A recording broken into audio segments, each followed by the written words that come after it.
So, ever since their competition started, whether it's NBA, hockey, whatever, right? The ratings for AEW Dynamite have dropped from 800k and are now in the mid 700s to 600s each week, which is quite bad. To be honest, it's quite bad. We thought it was bad when they dropped down to 800, and they've now dropped down again, over 100,000 average each week. So we thought we'll wait for the competition to end. When the competition ends, we shall go over the rating. Can't go over the quarter hours this week, unfortunately, because of this piece of shit. Last week, while I was in the middle of making my ratings video, it broke on me, just died on me. So unfortunately, we can't do the quarter hours for a while. But according to a lot of people over in the US of A, there is no competition for AEW Dynamite this week. But according to other people from the US of A, there was number 2 in sports. So got some conflicting information there. But we'll get into the ratings. I will give you the overall number now, and then we'll get into my opinions on it. 787,000 viewers. So, according to a lot of people, no competition, but still can't break the 800k, and they've just come off of a pay-per-view. Now, that doesn't sound like to me that there's a lot of interest in AEW, okay? I'm pretty sure before the show started, MJF wasn't announced for the show, but was not announced to appear the following week, right? So, a lot of people would be tuning in to see MJF, and you'd think that anyway, because apparently not many people did, but AEW did with MJF what WWE did with Bray Wyatt when Bray Wyatt returned, right? I'm expecting to see Bray on Raw. We're going to hear from Bray, he's back. Oh my god, I can't wait for Raw. Raw came. Oh, Bray's on SmackDown. You fucking what? And that's basically what they've done with MJF here in AEW. And it is pretty fucking stupid. You need to capitalise on these things. You need to capitalise, but they didn't capitalise. And even if they did, 787,000 viewers. So, yeah. All I'm going to say about AEW at this point is I am sick of saying they need to do this. I'm sick of Tony. I'm sick of saying Tony needs to do things because I don't like repeating myself. I'm sick of repeating myself, and that's all I seem to be doing every week. Whenever I make a ratings video is AEW needs to do this, but they never do it, they never will do it, and they never will listen to people. They have no right to really listen to people like me, but people like Jim Cornette, Disco Inferno, Conan, Eric Bischoff, even Vince Russo. All these people that seemingly, some of them don't even like each other. Kevin Nash, they all say the same shit. And they're all saying the same shit we're saying, but it's never going to get through to Tony. And I think the only way Tony Khan will start to fucking open his eyes and listen is by becoming the number 3 company.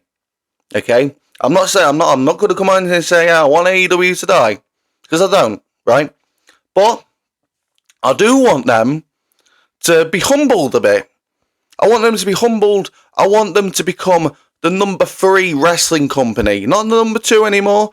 Number 3. How can we get them to number 3? Well, WWE's got a relationship with TNA now. The unfortunate thing is, it seems like that they're only going to be doing NXT in TNA. But if they was going to do main roster in TNA, you could send AJ Styles over there. You could send Drew McIntyre over there. They've got history, LA Knight, loads of people you could send over there for a couple of feuds who have got history that can take some of the WWE audience and push it to TNA. Now, I'm not saying everyone's going to go, and I'm not saying everyone's going to stay who does go, but there is a chance that you can convert some WWE fans to the TNA product. Either they can say, oh, I've never heard of this TNA before. I only know of WWE. What is that about? Right? Because they don't know, they don't keep their eye on the internet with the wrestling, right? And then you're going to get some people that say, oh, I've not watched TNA in over 10 years. I wonder what they're doing now. Let's watch. Right? And then it's TNA's job to then keep those people. It's WWE's job to promote them, and it's their job to keep the audience that WWE has transitioned to them. Okay? Now, can TNA do that? Is the question. I'm not sure, but they could probably give it a good go, especially if they have AJ over there and Drew. More specifically, AJ, because Drew's busy. Drew's doing a lot of stuff. AJ is not that busy. Send him over to TNA. He can big up TNA, do a rah-rah speech about this is where he built his career, and boom, you've got some people interested. This is where AJ Styles came from. Oh my God, you know what I mean? So, I think the best way for Tony Khan to start sorting himself out is by AEW becoming the number 3 company. Not to die, number 3. And then if that happens, which it might not, probably won't, but if it does, then we can see what his game plan is. And I personally think he'll probably just continue doing the shit he's doing now, which nobody likes. So, a lot of news came out a couple of days ago about AEW's TV deal. Now, I don't have the exact quote in front of me because shitty phone, but the quote was, or as I can recall, that Tony Khan was disappointed with the WBD offer. Now, this doesn't mean that they're trying to lowball him, right? But it does mean that they are probably offering him a little bit less or a little bit more than the current deal. And for them to be profitable, which is what AEW seems to want to do, to finally shut us up, which we're still not going to be shut up anyway, but to finally shut us up, they think they need to get the big TV deal. And they're not going to get the big TV deal because they're not worth the money they want. There's 3 shows. WBD are probably planning on scrapping Rampage and making Dynamite 3 hours, which we've seen them testing out recently. Collision, I don't know what's going to happen with that. They might keep Collision, but say you've got 3 shows, you've got 5 hours of wrestling per week, and it's not bringing in that many people. Less than 800k for Dynamite. Rampage gets about 300 to 200, and Collision gets about 450 on a good week. So, at the end of the day, a one night for Monday Night Raw destroys all 3 of these shows combined. And that's not good. That's not a good look. And, yeah, it's not a good look. If I was Warner Brothers, if I was David Zaslav, or whatever the fuck his name is, I would be saying, listen, Tony, we see you trying, but, I mean, it's not working out that well. We will give you a few years if you want on this deal. Maybe offer him a tiny bit more or the same, right? And that's probably what Tony's not happy about, because that's probably what's happened. And Tony is disappointed in the outcome or potential outcome. So, but apparently we're getting the big deal. The big deal's coming around August time. So we'll wait till August time, September, and we'll see if they get that big deal. Spoiler. They ain't getting that big deal. Ain't getting it. Right. Finally, everybody said the drama would end. Why am I still talking about AEW, man? I don't even like the like the fucking company, but everyone said the drama will end when CM Punk is gone. The toxic cancer of CM Punk.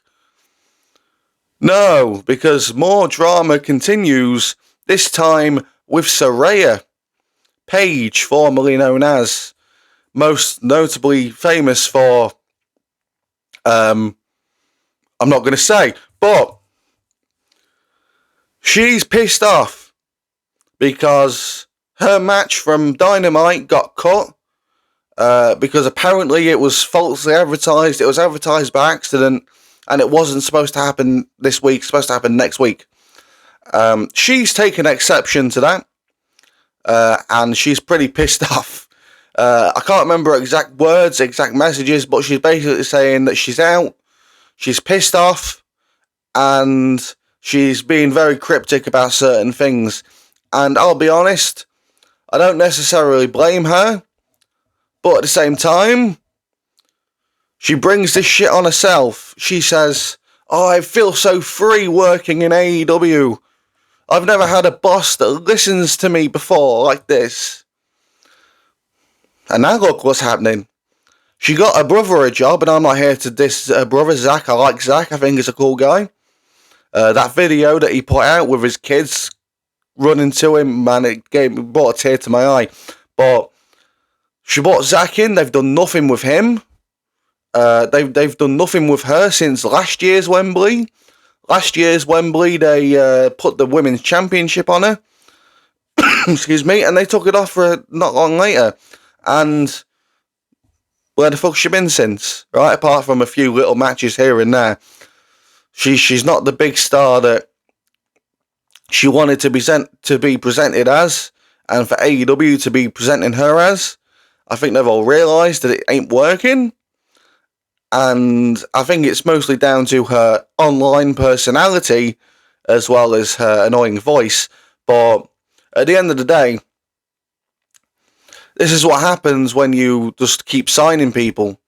Sign people, sign people, sign people. And you've got no room for him. And Tony wants to sign more people. He keeps talking about, oh, we've got a plan for signing top free agents. Who is there? Who is left? Nobody. They're all gone. They're either in AEW doing absolutely nothing, or in WWE in some very slow burn storyline. And it's not good for anyone. But this is what happens, man. This is what happens, and I'll reiterate what I said earlier in the video. They're never going to learn until they become number 3. Like, subscribe, follow me on XCD Crossman25. Thanks for watching, and I'll see you soon.